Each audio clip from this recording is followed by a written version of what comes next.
Pretty much every state of the 50 states of America has a lemon law.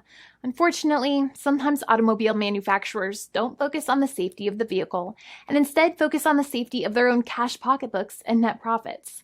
For that reason, if your car is a defective lemon, you should really know about your legal rights. So in the following, I am going to tell you all about what you can get or win when you win a lemon law case. Some automobile manufacturers make a lot of money and are rich, and a lot of people hate the dealerships for taking their money and giving them a hunk of junk, the runaround, and a bunch of lies. But sadly enough, the lemon law is not designed to make you rich, and it is not intended to make you wealthy. Instead, the law is designed in a way that is supposed to put you in the position that you would have been if the vehicle had not been defective. It is supposed to make you whole. Even if you spent $60,000 or $70,000 on the car to fix up the car and spice it up, you still might not get that money back. It really depends. Even though the dealership might have lied to you, given you the runaround, and then failed to do their part. That's why it is important to give them the lemon drop down. By winning lemon law cases, consumers are really making the road a safer place for all drivers and pedestrians by making automobile manufacturers care more about consumer safety. Now, what you get when you win a lemon law case usually comes down to one of three possible options or remedies. Option 1 is that they might provide you with a replacement vehicle.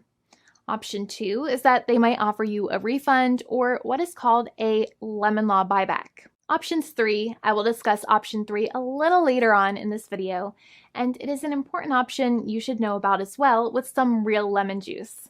So let's start with the first remedy. Option 1 is that they can provide you with a replacement vehicle, which means you can basically trade your car in for a different vehicle, but there are some important things you should know about this option. The replacement vehicle should be a vehicle of similar value.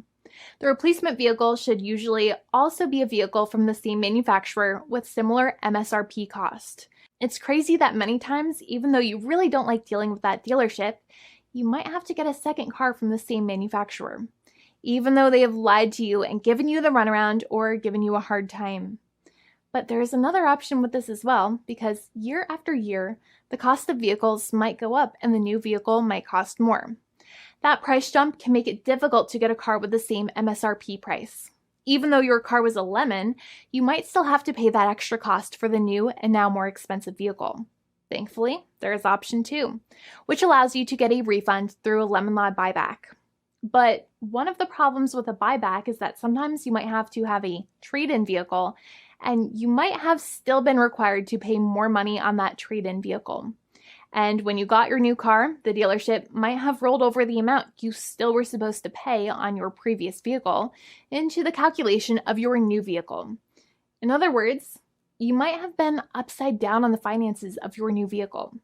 So sometimes you need to pay for that difference in order to get out of the car. And a lot of people find it extremely weird that they have to pay money in order to get out of the defective vehicle. But many times that's how it works. Now, in a lemon law buyback, if you get a lemon law buyback, you usually get back what you paid. You may have bought the vehicle in a one lump sum all at once, or you more than likely had a finance or lease plan. What you usually get back is the money that you actually paid. Your hard-earned money that actually left your pocket and went straight into the pockets of the manufacturers. So think about it for a second and try to calculate about how much you paid. Think about the down payment and also add up all of the monthly payments that you have made for your car so far. It can add up to a lot of hard-earned money. In some cases, it can add up to $30,000 or more, but every case is different. Even though they accept that their vehicle is a lemon, many times the manufacturers still try to pinch pennies and also nickel and dime their customers. So they deduct certain fees during the negotiations, such as an offset for mileage for the portion of time that your vehicle did not have problems. Sometimes it is legal for manufacturers to deduct such things from the settlement you end up getting, but many times they may be doing so incorrectly or it might be taking away too much of your personal money. Having a powerful negotiator and experienced attorney by your side can be very helpful. In addition, most lawyers do not charge you out of your own pocket for their attorney's fees and court costs. Many attorneys only get paid if they win, and if they don't win, they just don't get paid anything. Lots of attorneys spend their own money on your case, and the attorney might never get the money back.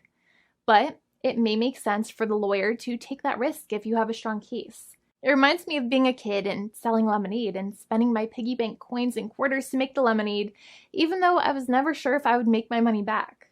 But when I made amazing lemonade, everybody would want it. We would all be happier as a result. Option 3 is that sometimes a manufacturer might simply pay you a settlement in what is called a cash and keep procedure. That's when you keep the car, but you get paid some compensation for all of the headaches and defects the vehicle caused. Even if you don't have a clear lemon law case, the manufacturer might still make a good faith offer to settle the matter and get it off of their heads. In many situations, even though the settlement might be less than a full buyback of the vehicle, it might make sense for you to accept that offer depending on your goals. In addition, it's usually required that the problems happened while your car was under warranty or extended warranty. Even if you no longer have warranty, but your problems happened while your vehicle was under warranty, you might still have a case. However, without any warranty, you cannot have a lemon law case in most situations. However, you might still have some legal protections such as breach of contract, auto fraud, or something else. The founding attorney of the law firm, Jimmy and I, would love to speak to you. The consultation is completely free, and the team of lawyers can speak to you and review any documents you have for the vehicle, such as your vehicle purchase agreement and repair invoices.